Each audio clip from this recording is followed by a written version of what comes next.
আমার মনে আছে আমি যখন কলেজে ভর্তি হই, বাবা মারা গেছেন, মার কাছে চাইতে পারছি না।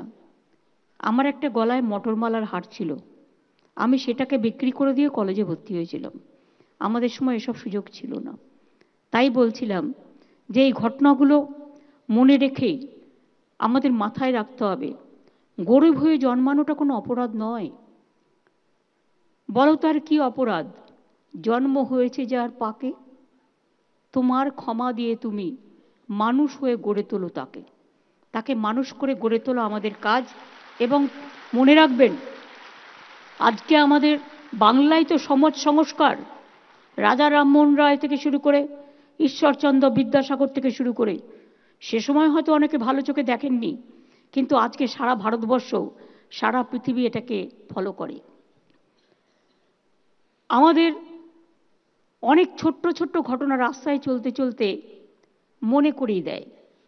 আমি একবার ঝাড়গ্রাম দিয়ে যাচ্ছিলাম, আমাকে একটা ছোট্ট বাচ্চা এসে আমার গাড়িটা দাঁড় করালো। সে তখন ক্লাস 5-এ পড়ে। বলে, দিদি দিদি, শুধু মেয়েরাই সাইকেল পাবে, আমরা ছেলেরা পাবো না? আমরা তোমরাও পাবে। আমার মনে হলো এটা তো ঠিক, ছেলে মেয়ের ডিভিশন করা উচিত না, মেয়েরা নিশ্চয়ই পাবে অনেক সুযোগ, কিন্তু ছেলেদেরও বাদ দেওয়া উচিত না। তখন আমি বললাম, সবুজ সাথী সাইকেল সবাই পাবে, কোনো কাস্ট ক্রিড কোনো কমিউনিটি ব্যাপার নয়, অল গভর্নমেন্ট স্কুলে সবাই পাবে। ক্লাস 9-এ উঠলে এটা দেয়া হয়। এখনো পর্যন্ত মনে রাখবেন, 1,15,00,000 ছেলেমেয়েরা সাইকেল পেয়েছে। এবছরও ক্লাস 9-এর 12 লক্ষ ছেলেমেয়েরা সাইকেল পাবে। আমি বলবো ইমিডিয়েট এগুলোকে দিয়ে দেওয়ার জন্য, যাতে কোনো গ্যাপ না থাকে। আমাদের কন্যাশ্রী পাচ্ছেন 86 লক্ষেরও বেশি মেয়ে। তরুণের স্বপ্ন পাচ্ছেন 37 লক্ষ। উচ্চ মাধ্যমিক পড়ুয়াকে আমরা ট্যাব দিয়েছি, ট্যাব বা ফোন। এবং এবারেও মনে রাখবেন যে 9 লক্ষের বেশি ছেলে মেয়েরা, এবারেও ফেব্রুয়ারির মধ্যে এটাকে কমপ্লিট করে দিতে হবে। সবুজ সাথী অ্যান্ড ট্যাব কোনো রকম বাকি রাখা চলবে না। অর্থাৎ ক্লাস 9-এ পাচ্ছেন ট্যাব, ক্লাস 12-এ পাচ্ছেন ক্লাস 9-এ পাচ্ছেন সবুজ সাথী। তাছাড়াও আমাদের কি আছে, আমি দেখলাম অনেকের জন্য অনেক কোটা সিস্টেম আছে, কিন্তু ইকোনমিক ব্যাকওয়ার্ড ক্লাসের যারা জেনারেল কাস্ট, তারা কিছু পায় না সুযোগ সুবিধা। সবুজ সাথী তারা সবাই পাচ্ছেন, কন্যাশ্রীও তারা সবাই পাচ্ছেন। এবার আমি একটা চিন্তা করলাম যে Swami Vivekananda merits cum scholarship programme যদি আমরা করতে পারি, তাহলে অনেক ছেলেমেয়েরা উচ্চশিক্ষায় স্কলারশিপ পাবে। এবং ইট ইজ ফর অল, এটা নয় যে কোনো পার্টিকুলার কমিউনিটি, কোনো কাস্ট, কোনো Creed, it is for all, universal. এবং আগে এই পার্সেন্টেজটা ছিল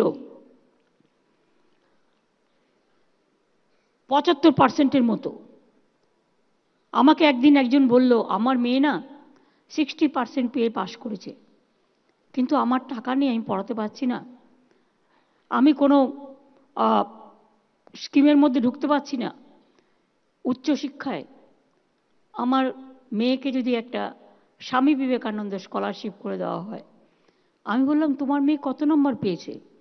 বলল 60% পেয়েছে। আমি সঙ্গে সঙ্গে নির্দেশ দিলাম, 75টা কমিয়ে 60 করো, কারণ আজকাল ফার্স্ট ডিভিশনে ম্যাক্সিমাম ছেলেমেয়েরা পাশ করে। আগে আমাদের ওখানে, আমাদের সময় সেকেন্ড ডিভিশনে পাশ করলেই মনে করতো কত বড় করেছে, অর্থাৎ কত আরো বেশি পেয়ে গেল। আমরা ওবিসি স্কলারশিপের টাকা সেন্ট্রাল বন্ধ করে দিল, আমরা রাজ্য সরকারের টাকায় ওবিসি ছাত্রছাত্রীদের জন্য মেধাশ্রী প্রকল্প চালু করেছি। এবং 2,54,000 ওবিসি স্টুডেন্ট ইতিমধ্যে স্কলারশিপ পেয়েছেন।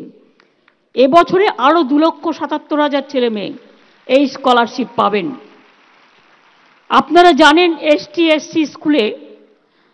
এসটি স্কুলে একটা ওরা যে আশ্রম থাকে, বা আমরা যেটাকে বলি হস্টেল টাইপের, পড়াশোনা করার জন্য, খাওয়ার জন্য আমরা 1,000 টাকা করে দিতাম।